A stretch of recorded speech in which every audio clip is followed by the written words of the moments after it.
When your daughter's learning how to drive and says, But, can I drive?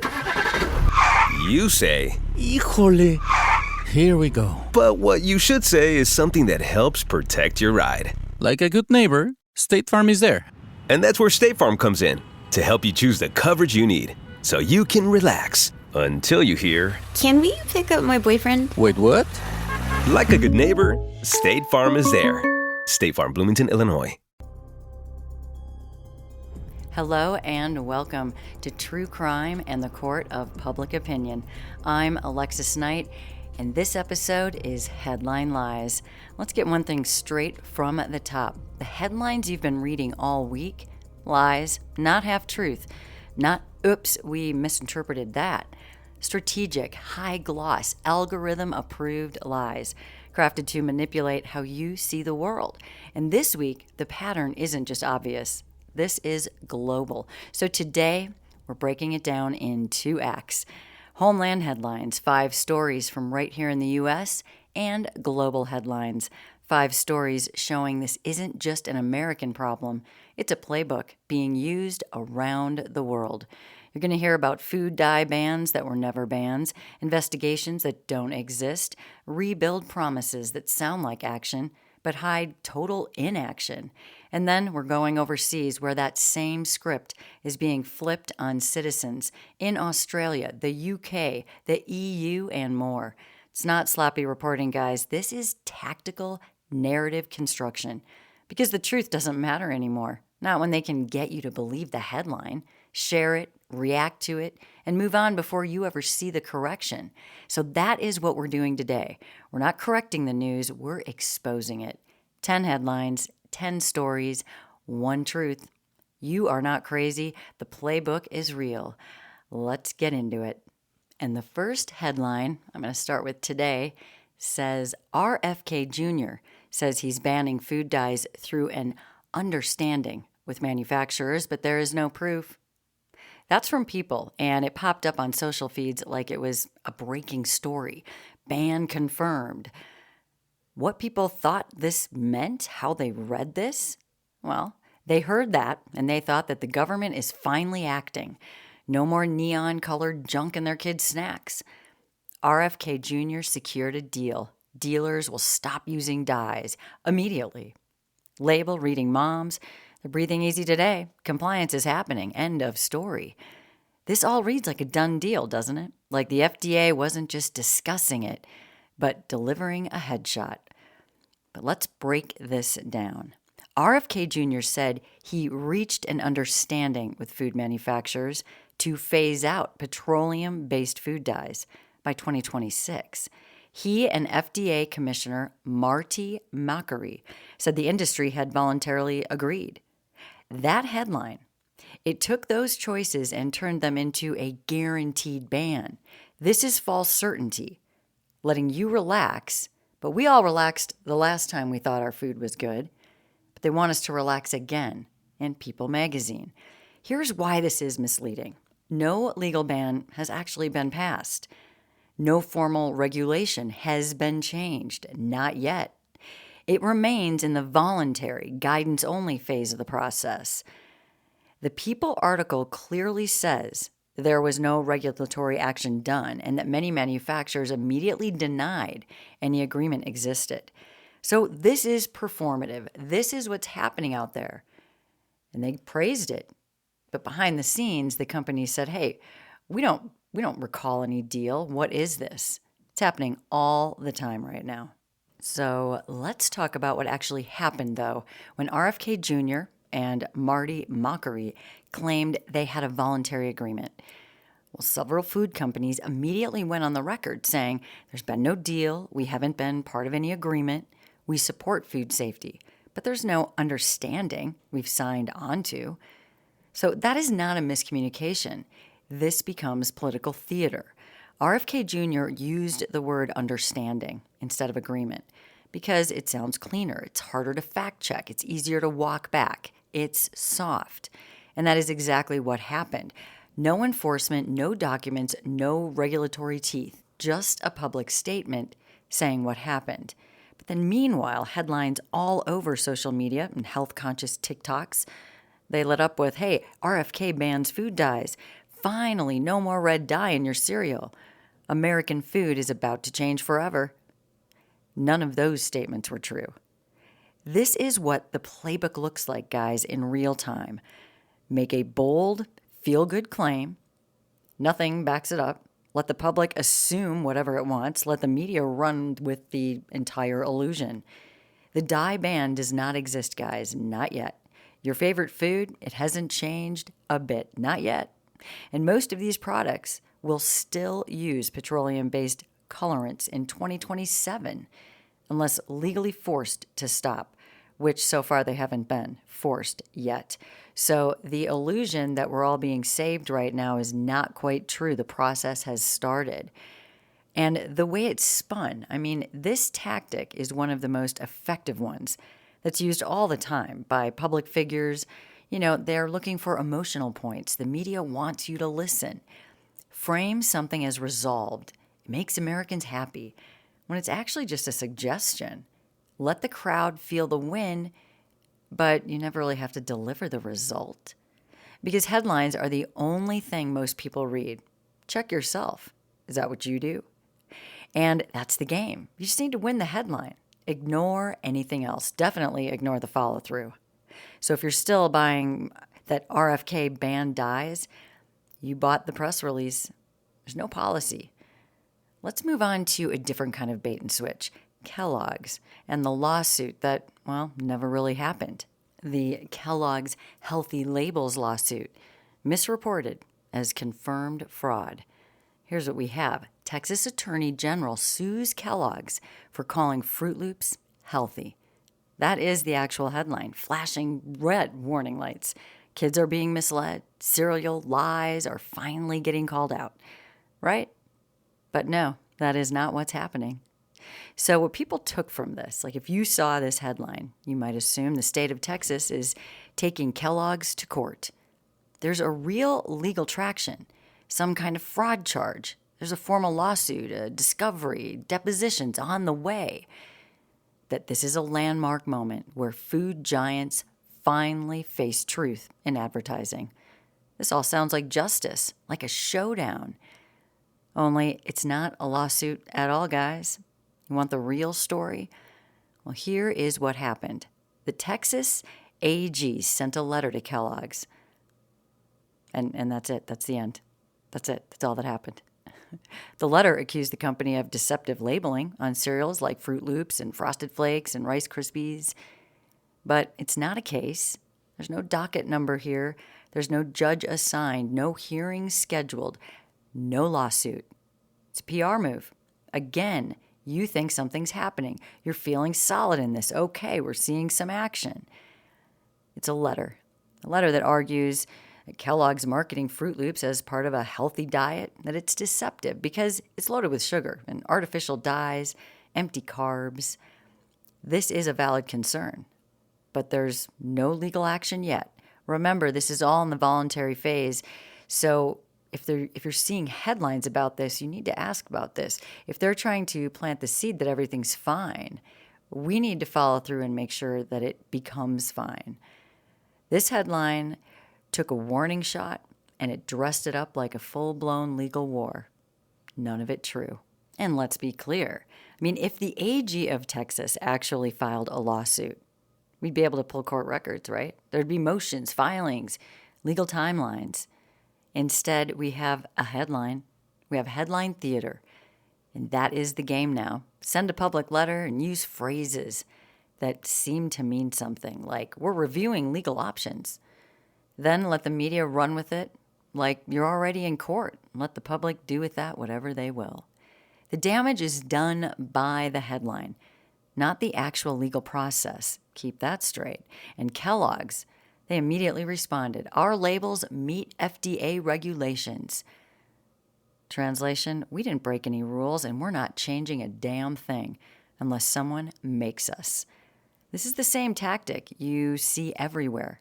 Okay, frame public pressure as if it's a binding order and let platforms just spread it like wildfire. Let people feel like justice is being served, even when nothing has actually happened. This is emotional manipulation, happening to the public through legal suggestion. All right, the playbook at work, the playbook I always talk about. Use the word sues when no lawsuit exists.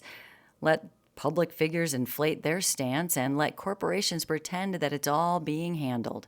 But meanwhile, nothing is changing. There's no court, there's no action. It's just vibes and headlines. And that's what so many people don't realize. These stories are manufactured wins. The public thinks finally somebody's doing something about corporate lies. But the truth is, it's just one government office sending one letter and hoping for some likes, really. Don't let the word sues fool you anymore. This was not legal action. This was legal cosplay, and it's happening all the time. And I mean, here's another one, and it has to do with what you eat. Says FDA bans red dye number 3 in all food products. Sounds wonderful. I mean, this thing was everywhere, except they didn't. This headline made its rounds fast. Some versions of it showed up on Twitter, Instagram Reels, even news tickers. FDA announces final ruling to remove red dye number 3 from food supply. This sounds decisive. No more toxic dye. No more artificially colored snacks for your kids. Finally, someone at the top did something right. But again, it's all wrong. Here's what people believed, though, that the dye was now illegal in food. Yep, that's what they were talking about. Or that food makers had to reformulate immediately. That red dye number 3 was officially off shelves. The tone of every post was about time, like this was some big win in the battle against processed food and synthetic chemicals. But once again, in reality, the action taken was something else entirely. The FDA filed a proposal to revoke authorization of red dye number 3 in foods. This is a proposal. That means nothing actually has changed. There's no ban, there's no enforcement, there's no phase-out timeline. Zero has happened. This dye is still fully legal in every candy aisle in America. And even worse, red dye number 3 has already been banned from cosmetics for over 30 years, and I talk about that in another episode. This is not something that we're just figuring out. This is not groundbreaking. It's just catch-up theater being dressed up as bold reform. The headlines didn't say, FDA considers proposal. They said FDA bans, as if it was done, as if any product with red 3 would be pulled this week, right now. And that's exactly the reaction they wanted from the public. Quick praise, feel-good shares, mission accomplished. And they didn't do anything. But if you feel okay, you're not going to complain about it, and maybe they can just stop worrying about it. The food industry has years to respond to proposals like this, guys, if they ever respond at all. And the FDA, they know this. They've played this game before, and we should know this. They'll make a big announcement. They open the floor for public comment, which means, lobbyists flood the agency with all their research, legal objections, and pressure to stall. That proposal to ban red dye number 3, it could sit untouched for months or longer without any final ruling. And during that time, the dye stays right where it is while you go have your summer, pack your picnics and camping. It's in your gummies, guys. It's in your cereals. It's in your kids' multivitamins. And here's the real reason the FDA's language is so soft. If they actually banned red dye number 3, they would trigger a massive situation. We're talking reformulation lawsuits from food manufacturers. Have you considered that? Did you know that might happen? This would mean pulling products from shelves, updating packaging, redoing their supply chains. So instead, they signal a proposal, let the media do their thing, let the public believe the battle is already won. And the result? People stop paying attention. Parents stop checking labels. Corporations don't do anything. And the next news cycle just rolls in with what's next. This is the illusion of safety, another page from the same playbook. give you a headline that looks like protection, delay the action, indefinitely, hope you don't notice. There is no deadline for removing red dye number 3, not yet. No enforcement's coming, and no evidence at all that this proposal will ever become law. It's not about public health, guys. It's about public perception. And once the media sells you a victory, no one asks what actually happened afterward, because we're already trained to move on, and they're feeding us that next story to make sure you move on. You are still buying red dye number 3 right now if you're buying those products.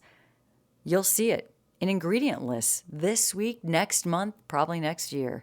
The only thing that got removed quickly was your attention, guys. We really need to step up and start paying attention and sticking with it. And it's a lot to keep up with, I know. All right, let's get away from the food a little bit.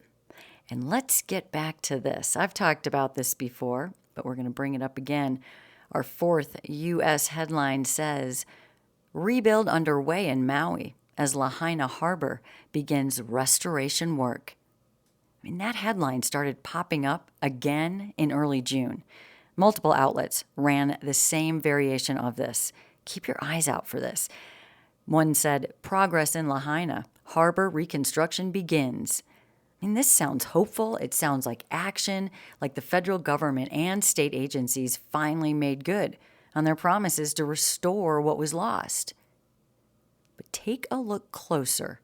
You're going to see it's mostly PR. The construction, it hasn't really begun. The approvals, they are not final. And what is actually happening on the ground has really nothing to do with recovery. But here's what people assumed from all of that Lahaina Harbor was being rebuilt, that the survivors were being prioritized, that infrastructure was already underway. But you know what? None of that is true. The work happening in June was not a part of a master restoration plan. It was routine maintenance that had been scheduled before the fire even happened, guys. The state's Department of Land and Natural Resources confirmed it. This project is to repair existing walls, they said, and resurface asphalt, stuff that has nothing to do with fire recovery and everything to do with keeping up appearances. They don't want you to see that, but you probably saw the headline. Listen, no homes are being rebuilt. No survivor relocation has started. There's no final blueprint for a rebuilt Lahaina. And the harbor, it's being patched, not redesigned. But when you slap Lahaina into a headline, people assume it's about fire recovery. They assume lives are being restored and that this is part of healing. But it's not. This is optics, timed for press releases and photo ops, and to quiet down the criticism. There are families still living in hotels, still waiting for land disputes to be resolved, still trying to get answers about what happened to their homes and why help just hasn't come. But, look around. You'll see headlines, variations, saying rebuild underway, restoration begins, Maui moving forward. But moving forward with what? Because no one on the ground seems to think anything's actually happening. Even local officials have admitted this. The permit process is gridlocked. Environmental approvals, they're stalled. And many residents, they don't know if they're even going to be allowed to rebuild on their own original land. Yet here we are being told progress is happening because a few bricks at the harbor got replaced. You know what that is. It's not a rebuild, that's for sure. But it is a cover. This is the same media maneuver we have seen how many times, guys? Find a small unrelated project, tie it to the big tragedy, and use it to generate headlines that suggest closure. It's kind of like when Hollywood bases something on a true story. They only need a little bit of it to be true. It's exactly what's happening here. And they did it after Katrina. They did it in Puerto Rico. They're doing it in Lahaina now. Because the longer recovery drags on, the more heat local and federal agencies get. So they stage a win, and they headline it. So people that aren't involved could just stay out of this and just, not make any noise about it. The survivors, though, they're still dealing with it. They feel forgotten. Locals feel erased. And tourism boards quietly just move in to start reshaping what the area will look like. What a great opportunity. And they do it all without public input. There is no timeline for real rebuild, no plan to restore homes, no guarantee locals won't be priced out or legislated off their land when construction actually starts. And yet the public thinks it's handled because the headlines said so. It's the game. Call it restoration. Use the word rebuild and focus on visuals. But don't worry about action, not actual action. Because if people believe Lahaina's getting help, they're going to stop asking questions about why no one was warned, why so many people are still displaced. It's still a giant mess, guys. All right, on to my last United States headline, and I hate to do this, but there's so much of it out there. I'm back to food. Did you see this headline that said, natural fries are coming? Major chains drop seed oils after RFK push. I mean, this headline, it hit hard, and it spread very fast. Some variation of this headline flooded wellness Instagram, alternative health circles, and even made it into the daily scroll of bigger publications. Like fast food chains begin transition away from seed oils after RFK Jr. pressure, or RFK-backed plan triggers return to beef tallow and fries. And the implication, it's clear, that finally America's waking up. The chains are fixing their oils, and we're going back to real food, guys. How awesome is that? People took this to mean the switch was underway, imminent, decided, handled. Like the fryer vats were being dumped that night, and everything was about to taste like 1955 again. But here's the thing. No chain confirmed any change. No contracts have shifted. No oil has been replaced. None. This is all based on one campaign promise and a few closed-door meetings. RFK Jr. has made eliminating industrial seed oils from American food a major talking point. He's on X about it. He's spoken about it at rallies. He even mentioned it in interviews with alternative health influencers. He said he'd prefer fast food use beef tallow, like they used to in the early days of McDonald's before lobbyists and lawsuits. And the fat panic of the 80s caused this shift to heart-healthy oils like canola and soybean. But that's still just a platform position. It's not policy. And while it's true that some fringe health outlets picked up rumors of early discussion with food companies, none of it is confirmed by the companies themselves. We can't let this one go, guys. Many of these same companies have issued zero statements, about changing their oil use. We don't have timelines. We don't have product trials. There's no rollout. So while everyone's getting excited that, hey, finally what? We need to see these things through to the very end on this stuff, guys, or it's going to disappear like it did before. It's going to just unfold again or stay exactly how it is. The headlines are saying it's happening. I'm telling you, this is not happening. What this story really shows, it's not a food reform victory. It's really how easy it is to manufacture the feeling that progress is being made. And this is such a hot topic with all our foods and dyes and all of this that I really wanted to talk about this here because we need to be clear. You get a sense of relief that does not mean any relief is actually coming.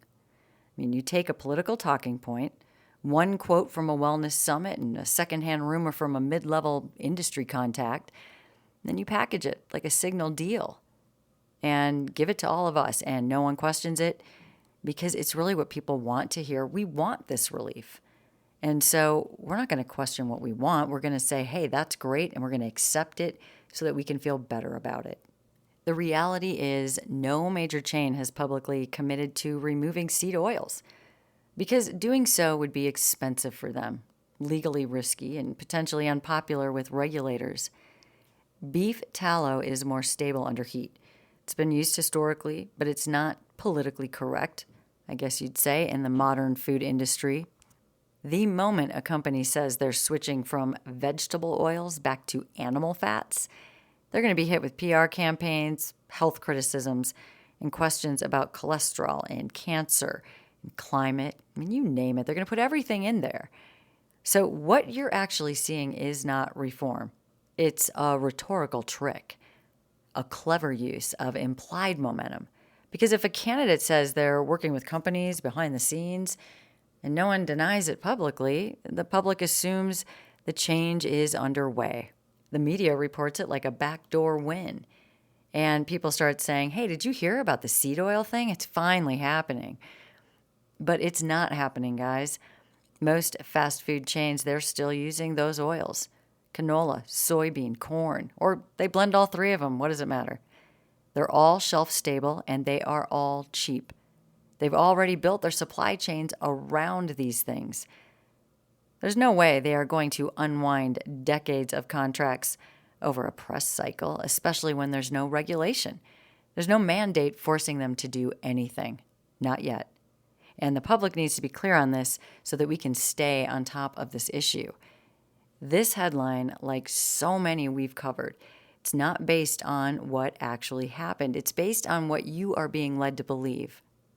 And the real story here, it's not about seed oils. We know this. It's about the manipulation of wellness identity in politics. Seed oils have become a stand-in for bigger ideas, mistrust of big food, anger at medical gatekeeping, desire for ancestral living or purity. So when a politician says, I'll ban seed oils, they're not just talking about cooking fat. They're positioning themselves as a savior of the betrayed, the poisoned, and the forgotten. And it becomes emotional. And that's when headlines get lazy, because they know the audience wants so badly to believe this. They don't need the proof. They just want you happy and ignoring what they're doing. This is what we are consuming on a daily basis. We can't let this one go, because they know we follow the good news. We accept it always. So a few vague whispers of meetings can instantly turn into major chains begin switching oil. But we're still frying everything in the same vats. Nothing's been reformulated. No bans have been passed in the United States. No menus have changed. All that's really happened is a political brand has been built on top of an illusion. The playbook here is deep. Create a narrative of action. Fill in blanks with silence. Rely on the audience to finish the story themselves. And just like that, millions of people believe something is happening, but it's not happening. Listen, in 2025, the truth never has to be delivered. Nobody cares. They do not care if they're telling you the truth. They just want you to care about what they're saying. So you'll click, believe, and behave a certain way. It's not conspiracy. This is what it is out there, guys. Headlines are meant to do something. They are strategic these days. They're not really announcing something. It just has to be implied loud enough for the crowd out there to cheer. And look, the crowd's cheering, aren't they? Celebrating change the people wanted, except that it just isn't happening. We have to stay loud if we want it to actually happen. Now, let's go global, because this playbook isn't just happening in the United States. This whole thing is going on all over the world. And I wanted to share some with you so you can understand that it's not just happening here. This is a real thing that's being used everywhere. All right, let's take this headline here that says, UK joins EU in banning artificial food dyes in children's products. This one lit up the wellness community like a bonfire. Wellness blogs, health influencers, even some European press outlets ran versions of this without questioning where this information came from. They ran some variations without questioning where the information came from, the source. Headlines like this: the UK follows Europe's lead in banning artificial food dyes in children's food. Or red 40, yellow 5, blue 1, finally gone from British snacks. This narrative, well, Europe is cleaning house. The UK is cracking down, and once again, America looks like the backward mess still pumping poison into kids. People reposted this like gospel. There were side-by-side comparisons of UK and US ingredient labels saying, look, these Skittles in London, they're made with natural beet dye, but the ones in the US, they're loaded with red 40. This became a point of pride for British reformers, evidence that their food system cared more. It became a point of shame for American moms, all right, who felt like they were feeding their kids carcinogens. But the problem with all of this is that that headline was not true, not the way it was sold. There is no new national ban in the UK. I mean, they are really going hard on this food and dye thing, aren't they?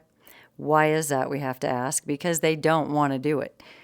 There is no sweeping change, no fresh legislation over there that got passed in Parliament targeting artificial dyes in their children's products. What actually happened was far more limited than what they led the people on to believe. A coalition of pediatricians and child health researchers, they did publish a report recommending the removal of certain dyes from children's food. They referenced data from the EU and the US showing potential links between synthetic dyes and attention or behavioral issues in children, that we're medicating our kids for. They referenced data from the EU and US. They urged manufacturers to voluntarily shift to natural alternatives. And yes, some supermarkets responded by saying they'd begun reviewing their product lines. Reviewing them, okay? Not changing them, reviewing them. There was no government enforcement, no policy, no fines, no legal requirement anywhere. But by the time the media got their hands on it, the story had mutated. I mean, what started out as UK doctors urge dye reform, right? This is how it happens. It turns into UK bans dyes in kids' foods. And that turns into, why isn't America doing this too? I mean, this thing, it just grows into whatever naturally seems to come next. Because when it comes to global stories, especially around food and safety, people are desperate to believe somewhere in this world is doing something right about this. We don't want to believe that everywhere on the globe just doesn't care if they're poisoning all the people, not themselves, of course. They want to believe. People want to believe that someone's ahead of the game. We need the hope, even though we're just kind of soft-fed that. We're usually fed crisis most of the time. But this is a concern for everyone, and they are really spreading these headlines about hope, and we need to watch for them. People want to feel like there's a model to copy. Like, hey, if they do it, it's possible for us to do it, right? You see that kind of thing. And the media gives the people that feeling, even when it's not true. And that becomes dangerous when we start medicating people for problems because of our food. It's just around and around this goes, and it just makes everything harder on the body. That is for sure. Not taking in nutrients, not getting it taken care of. These lies are harmful. And I mean, the truth is, Europe has always been held up as the clean food capital of the world. And in some ways, it's deserved. Certain dyes and additives are banned there that are still legal in the US. But even that, it's not the whole story, guys, because while the EU has tighter labeling laws and sometimes tighter ingredient restrictions, the enforcement is widely inconsistent. And many of the banned ingredients, they're still allowed with warnings, still present in products that are exported globally, still found in imported American brands. And while a headline might say, UK joins Europe in banning dyes, the product on the shelf still says, contains coloring agents E129 or E102. Those are just the European code names for red 40, yellow 5, and E133, that's blue 1 to you and me. They are not gone. They are renamed, regulated, and often still consumed. Harm on the people, lies to the people, illusions, allowing people to believe things and consume things that are known to be dangerous. And I mean, here's where that playbook that's being used globally over and over gets clever. You issue a report, get a few supermarket chains to say they support the mission, let media outlets write it up like it's law. Nowhere in the process does a policy actually pass, but the headline tells the public that it did, which means that no one will be following up or asking questions. No one investigates. It's done. But meanwhile, those same dyes stay in circulation. It's a strategy used globally, not just in the UK. Float a reform policy, generate positive headlines, stall enforcement quietly. And if you're a US reader, this headline makes you angry, doesn't it? Makes you maybe a little embarrassed or misinformed, like you're the behind one, behind some global food revolution. But if you actually live in London or Manchester or Glasgow, you can still walk into a store and buy plenty of snack foods with synthetic coloring, especially imported brands, especially budget brands, especially private label. So no, this is not reform. Again, it's illusion. It's brand management at a national level. The kicker, even the groups behind the original report say they were encouraged by the public conversation it sparked.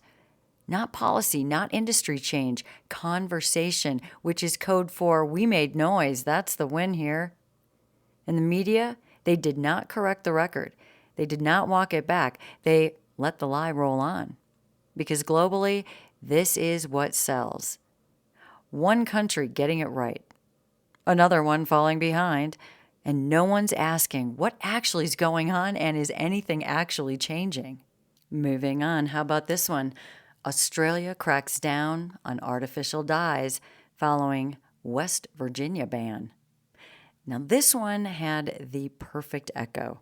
A U.S. state makes a move, and suddenly a major Western country follows suit. Sounds like a domino effect, like momentum, like the world is waking up. And headlines ran with this fast, lots of variations, like Australia joins fight to remove synthetic food dyes. After U.S. pressure, Aussie regulators open inquiry into food colors. Or dye crackdown goes global. But there's just one problem, guys. Australia did not ban anything.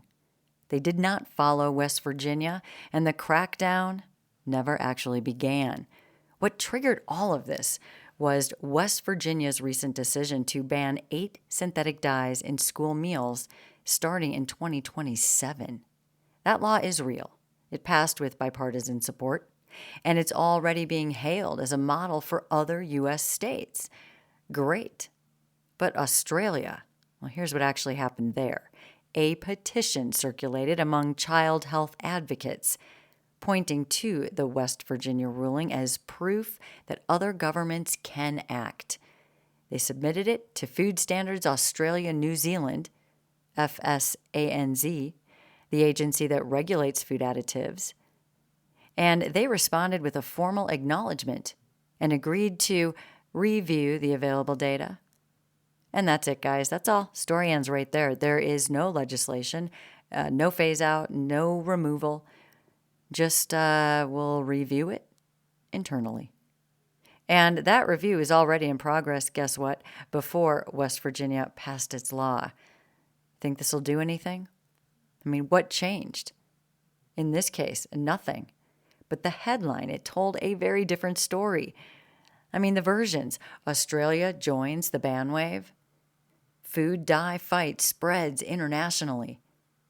Manufacturers under pressure from both sides of the Pacific. Listen, none of that is real. This is not a global reform moment. Nothing's happening. It's another narrative moment built around a coincidence, sold as causation. They really want us to feel happy about this food thing. I mean, Australians reading the headlines were told their government was getting serious. But when they check their shelves, nothing's different. Same candies, cereals, and drinks. They're all still there using Red 40, Yellow 5, and others under their new E-number aliases. So get to know those. No stores pulled products. No government sent compliance memos. No chains made public commitments. The change was only in perception. This is what's happening. The idea that West Virginia's decision triggered a policy shift in Australia, I mean, it's attractive. It makes the world feel smaller. It makes us all connected. It seems logical. But that is not what happened. This is what the playbook does so well, even on a global level. That's why I'm sharing these with you guys. It finds unrelated events in different countries and links them with emotionally satisfying headlines and creates this illusion of progress through mirrored action. We're all together on this. In this case, West Virginia's dye ban was real. That's great. Australia's response was not.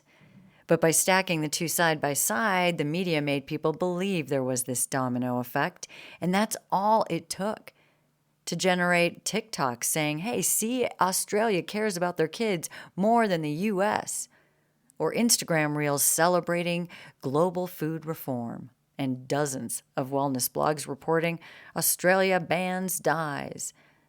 I mean, all of this action, okay? All this reporting and sharing and clicking and nothing's happening. This kind of misinformation is not accidental, by the way. I hope you know that. This is all structured. When they say they're reviewing the evidence, they're performing a regulatory stall tactic. It's just buying time, signals that they have concern, and triggers nothing. It's the same language used when agencies want to appear active without committing to anything. And in Australia's case, it's especially effective because the major food suppliers are the same companies, all right, that operate in the US, the UK, Canada. I mean, come on, guys. They don't want country by country reform. They want to keep one global supply chain, one formula, one marketing message. So if regulators began hinting at a shift, brands go silent. They'll just wait it out. They will let the PR cycle spin, and they bet the most consumers will not follow up because you're not planning on following up. You just feel good. The dyes are going away. But they are not going away. And they're right. People are not following up. Australians are still eating the same dyes, guys, that West Virginia just banned. And unless they move to actually enforce something real and very fast, they're going to keep eating them long after 2027 when the U.S. law kicks in. I mean, these headlines, they've already moved on. They've already said what they needed to say. And by the time the truth catches up, the story's dead. People are tired. This is not about food coloring. It's about credibility laundering. A country with no reform gets to wear the badge of reform simply because it gestured towards someone else's direction, and it worked. It's hope marketing. That's what the headline gave people, false hope, packaged, posted, and now shared across the globe. Obviously, we're in a theme today, but we have to keep going. This is so important. Another global headline that says, food giants drop artificial dyes worldwide. Natural colors take over. This is one of the most persistent myths, right, in the global conversation today. Are you picking up the trend? Maybe the most misleading headline in the entire clean eating movement. It goes like this. Here's some variations. Big food companies like Kraft, Nestle, and PepsiCo have removed synthetic dyes from products worldwide. I mean, that is pretty clear. Here's one. Natural food coloring is now the global standard. Also very clear. Artificial dyes have been replaced with beet juice, turmeric, or annatto in most countries. Very happy. It's a very happy headline. And these headlines were everywhere. They're going around like wildfire, and they all imply the same thing, that the war on synthetic dyes, it's over, guys. We've won it. It's great. Products are cleaner. The shelves are safer. The companies actually listened. But they didn't. Here's the reality. Food giants have removed the synthetic dyes in some countries, only in some products, and even then, when only forced by public outcry or local laws. Just more of the same, guys. Want to point it out. Okay, and now I'm going to step away from the food problem. This next one also has to do with public safety, though. It reads, Interpol seizes 3D printed guns in global raid. Experts warn rise of untraceable weapons. I mean, this sounds like the opening scene of a sci-fi thriller. Interpol sweeping into dark rooms lit by glowing blueprints, confiscating plastic pistols hot off the printer. International criminals stopped midstream. Terror attacks prevented. Technology contained. That's how this headline made you feel. That here's some variations. Interpol busts 3D gun rings in global raid. Or authorities warn of a surge in homemade untraceable weapons. And sure enough, this ran in every major international outlet. I'm talking BBC, The Guardian, and dozens of their second-tier sites. It made its way into crime podcasts, X, and this all sounded very urgent. But what the headline did not say was this. The global raid was a collection of small seizures coordinated for PR. Most of the weapons weren't even functional. And the surge in 3D printed weapons, this isn't new. It's been happening for over a decade. A lot of you know that. But we still fall for the headline. And almost no one involved was charged with terrorism or large-scale criminal conspiracy, so what's up with that? I mean, this was less about saving lives and more about shaping fear. Feel good about your food, but hey, guns are going to get you. Here's what actually happened here. Interpol coordinated Operation Trigger 9. It's a joint international effort targeting illegal firearms across multiple countries. It sounds big, right? But when you read past the headline, you learn only 14 countries participated in this, most of them in South America and West Africa. The entire operation resulted in less than 30 arrests. Less than 30. And most of the 3D printed weapons seized were either disassembled, non-lethal, they were still in testing stages. There were no large-scale terror networks uncovered. No mass plots thwarted. Just individual, localized arrests, many of them connected to unrelated crimes like drug trafficking or smuggling. But the way it was framed, Interpol cracks down on global wave of 3D printed weaponry. It's total distortion. Wow. Here is what this really was. A tech panic story masquerading as law enforcement victory. That's what it was. The headline was never about the actual threat. It was about branding the tech as terrifying. 3D printing in the public mind, it still carries like this novelty and fear about it. So, it's mechanical, it's precise, it's also invisible, hard to understand. So when a press release mentions plastic firearms produced without serial numbers, it sets off a psychological trigger. It's an unseen threat. There are no rules. It's a new frontier of danger. But most of the weapons recovered, they were not viable. Many of them would crack or jam after one shot. This is classic media distortion. Emphasize the tech, downplay the scale, and let the fear fill in the rest. That's the point. Interpol is not stupid. They know the value of a narrative like anyone.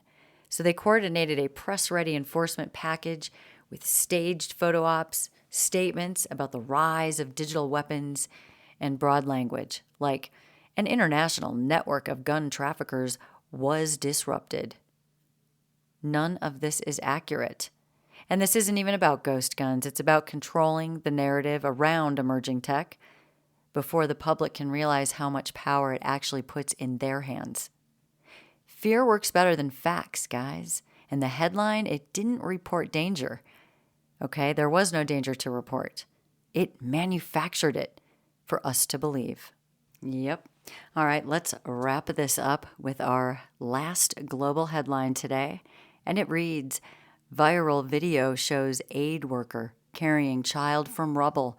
UN confirms humanitarian win. I mean, this thing had everything. Tears, dust, sirens, a baby lifted from the debris by a young man in a vest marked with a recognizable NGO logo. And the caption said, "One life saved, hundreds more to go." Another one, "Proof that global aid is working." This thing went viral in less than 6 hours. Okay, people like good news and they react to news that freaks us out, right? They got us on both sides. But yeah, this thing went viral very quickly, shared by celebrity accounts, retweeted by politicians even, used in fundraising ads across Instagram and TikTok. The UN reposted it. I mean, major outlets ran it under banners like "Hope amid the horror" or "International aid delivers." The narrative was locked in. We're making progress. The system works. Look at what we did. But here's what they didn't say in the original coverage. The video was pre-staged. Yep, by a media team. It was not filmed during a real extraction. This child was not pulled from rubble. He was handed off behind the camera. The man was not an aid worker. He was a local contractor wearing a borrowed vest. And the NGO logo was outdated from a brand they no longer work with. The moment the video began gaining traction, real aid workers in the area started quietly flagging it to their teams. "We weren't there that day. We don't recognize that guy. That's not one of our uniforms." I mean, they were saying things about this, seeing what was going on. And that's great, but it was too late. This headline already hit. The campaign had launched, and now everyone trying to clarify the situation risked being now labeled as cynical or cruel. Because when a child is involved, especially in a disaster zone, you don't get to ask questions. You're just supposed to feel and do your job. Be happy and be quiet. This was not the first time this has happened. Aid organizations, especially large international ones, they have been caught before, staging or dramatizing footage before. They'll say things like, "We had to recreate the moment because the real one wasn't on film." Or "It helps the public, to understand what happened." Or "It's in service of a greater truth. So it's okay to lie." But when you stage a story and then present it as raw documentation, you're not helping, you are just lying. This video is framed as evidence of on-the-ground rescue work, and in reality it was part of a donor-facing media campaign created weeks after the disaster, all in collaboration with a contracted production crew. There was no real-time extraction, no chaotic moment, just a photo op edited to look like heroism. And the worst part, this whole thing worked like so many do. I mean, almost all of them do. Donations spiked, more money from the people. The NGO's name trended globally. They were invited onto morning shows to talk about the mission. Meanwhile, small local organizations doing real work, they got nothing. Why? Because they don't have the PR machinery. Truth hidden. This is the new model for humanitarian coverage, by the way. Just capture something emotional, blur the lines between reenactment and, reality, and let the headline carry the story, even if the story isn't true. I mean, what the heck? You don't even need a story. Just let that headline run. And if you get caught, well, you issue a quiet statement like, "We regret any confusion caused by our media materials." I mean, confusion? That's not what this is. This is manufactured emotion for profit and clout. Can't say it enough. The UN did not walk it back, neither did the NGO, neither did the platforms that pushed the video to millions of us. Because the metrics looked so good, and the donations were coming in, and the public felt so good. I mean, for 5 seconds, even if it wasn't true. That's what makes it dangerous. It's not just a fake feel-good story, okay? It's a distraction from what's really going on and actual need.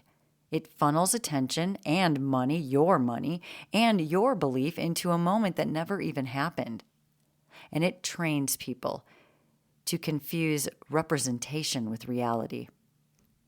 The real child in danger, still buried, still waiting, still unseen. The algorithm was fed a great story, and the headline looked so good, and the NGO booked their next round of grants. That's what the modern humanitarian playbook looks like now. They ran that, got injected with cash, got new grants. Look how great it is. Camera first, truth later. That's what it is. Or heck, no truth at all. All right, guys, you have just heard 10 headlines, each one designed to shape how you think. Not through facts, but through framing and training. Not through lies in the text exactly, but always in the implication. And that's what makes all of this so dangerous. I can't say it enough. The real story never lives in the headline. It lives in the gap between what's written and what is actually true.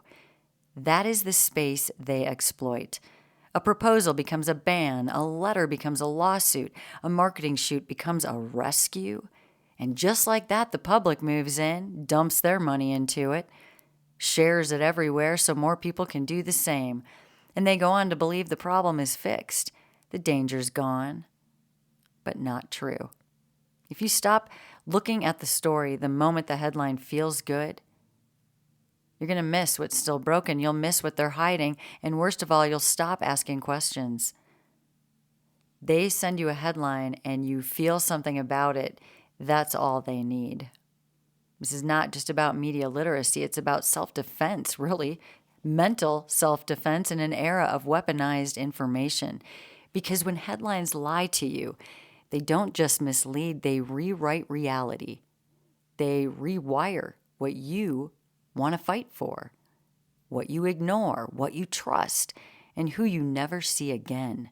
So the next time a headline makes you feel something, take that second breath and ask yourself, why? And what is this? Who benefits? What is not being said here? It's not news. This is narrative construction. And the playbook, it's very real and it is global. I am Alexis Knight, and you've been listening to Headline Lies. Headline Lies every Monday and Friday, and everything else in between. Trials, cases, chaos. Thank you for listening to True Crime and the Court of Public Opinion.